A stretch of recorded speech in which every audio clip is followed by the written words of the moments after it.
Hello बच्चों, चलिए प्रश्न को पढ़ते हैं और समझते हैं। यदि एफ एक्स दिया है हमें एक्स प्लस लेमड़ा जब एक्स का मान 3 से कम है, उसके बाद 8 है जब एक्स बराबर 3 है, उसके बाद 3x माइनस 5 जब एक्स का मान 3 से अधिक है, और कहा गया है एक्स बराबर 3 पर सतत है तो लेमड़ा का मान होगा। और उसके लिए हमें विकल्प दिए गए हैं ए बी सी डी, और हमें सही विकल्प का चुनाव करना है।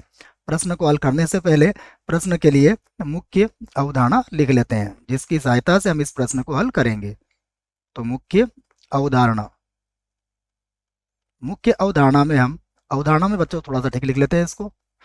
अवधारणा मुख्य अवधारणा में हम जो बात लिखेंगे उसको हम स्पष्ट रूप से यहाँ पर लिख लेते हैं। देखो, मुख्य अवधारणा में हम इस बात को कहेंगे कि यदि यदि x बराबर a पर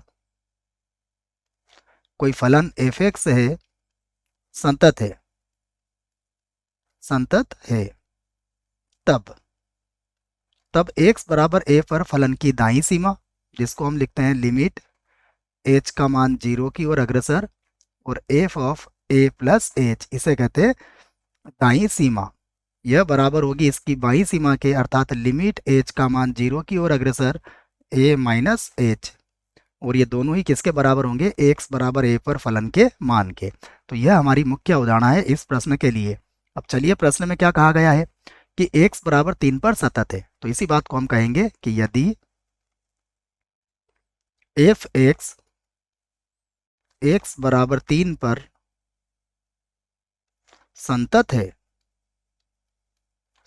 है तब तब जो बात हमने मुख्य उदाहरण में लिखी है उस आधार पर हम इसे कहेंगे कि x बराबर 3 पर इसकी दाईं सीमा, तो लिमिट h का मान 0 की ओर अग्रसर होगा, और f ऑफ ये बनेगा 3 प्लस h बराबर इस पर बाईं सीमा, अर्थात लिमिट h का मान 0 की ओर अग्रसर, और ये होगा f ऑफ 3 माइनस h, और यह बराबर होगा f ऑफ 3 के।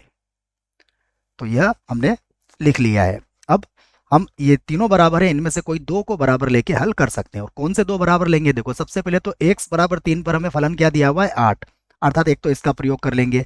फिर हम चाहते हैं लेमड़ा का मान निकालना, तो हम x का मान 3 से कम वाले फलन का प्रयोग करेंगे, क्योंकि उसमें लेमड़ा आ जाएगा। तो इसी बात को हम यहाँ पर लिखेंगे या लगा के।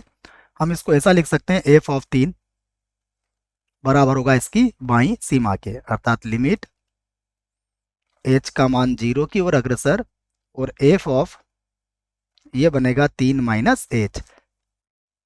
अब लिख लेते हैं इसे। तो f3 किसके बराबर है? देखो, 8 के बराबर है, तो ये तो हो जाएगा 8 के बराबर।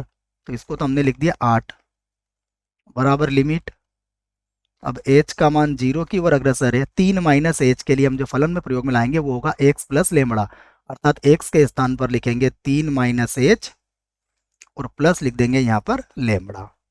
अब h का मान 0 रख लीजिए, तो जैसे आप h का मान 0 रखोगे, 8 3 माइनस 0 और प्लस हो जाएगा लेमड़ा। 3 को बराबर किधर ले आइए आप, तो ये हमारे पास हो जाएगा लेमड़ा बराबर 5। यदि यह समझ में नहीं आ रहा है तो मैं इसको एक बार और लिख देता हूँ। ये लेमड़ा था, तो देखो 3 को उधर ले गए, 5 बचा। यही हमारे प्रश्न का उत्तर होगा। विकल्प देख लेते हैं, तो विकल्प हमारा क्या होगा? विकल्प डी हमारा बिल्कुल सही विकल्प होगा। आशा करता हूँ बच्चों आपको इस प्रश्न का उत्तर समझ में आया होगा। धन्यवाद।